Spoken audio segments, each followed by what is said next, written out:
Installation de la 14e législature de l'Assemblée nationale Yewwi Wallu en manœuvre pour la mise en place de moyens de groupes parlementaires au sein de l'opposition informe Sud Quotidien. L'objectif, selon Abdoul Mbaye, ancien Premier ministre et patron de l'Acte, c'est de gagner plus de temps de parole pour l'opposition lors des débats, relève le journal. C'est peut-être le pourquoi la réunion de la conférence des leaders de Wallu aujourd'hui semble indiquer Besbi le jour, qui informe que Wade vote Lamine Thiam pour la présidence de l'Assemblée nationale. Pour le secrétaire général du Parti démocratique sénégalais, c'est le meilleur au perchoir, même si Maître Wade ne siégera pas, tout comme Maître Abdoulaye Wade. Ousmane Sonko aussi veut Lamine Thiam au perchoir, ajoute le quotidien qui s'arrête sur la présidence de l'Assemblée nationale. Diaz, un autre son de cloche. À Yewwi Wallu, les ambitions pour prendre le perchoir restent intactes en dépit de la pêche de la 83e voie par Benno Bokk Yakaar, qui devrait lui donner une voie de fait. Commente sucré salé, il y aura les manœuvres, les ententes,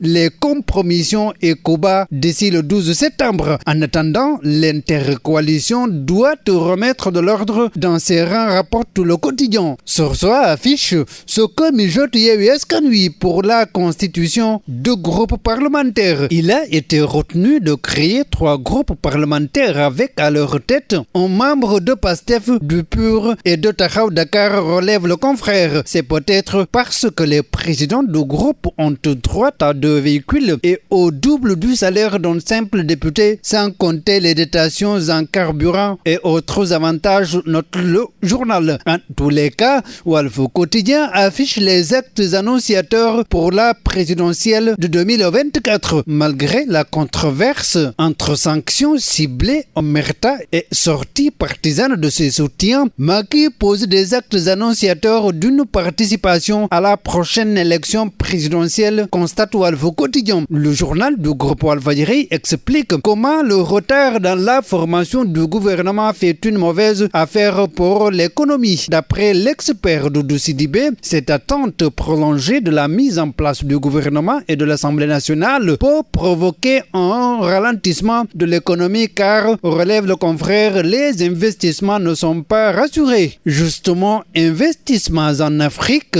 À l'occasion de la 8e édition de la TICAD à Tunis, l'appel de Macky Sall au privé japonais à la une du quotidien gouvernemental. Tokyo va décaisser 30 milliards de dollars au cours des 3 prochaines années, informe Le Soleil. Pendant ce temps, pugilate au fond d'entretien routier autonome, le DG et l'agent comptable échangent des coups de poing à la une de Libération. L'agent comptable particulier a reproché au directeur général du FERA des opérations bancaires illégales qualifiées de détournement de fonds piqué au vif. Le DG du FERA, Mamadou Faye, a donné le premier coup avant une bagarre générale et l'intervention de responsables pour séparer les 2 protagonistes, informe Libération. Sport pour terminer avec les Échos. Maître Augustin Senghor sur les matchs de préparation des Lions en direction du mondial. On a payé 200 millions pour jouer contre la Bolivie. Les Lions ont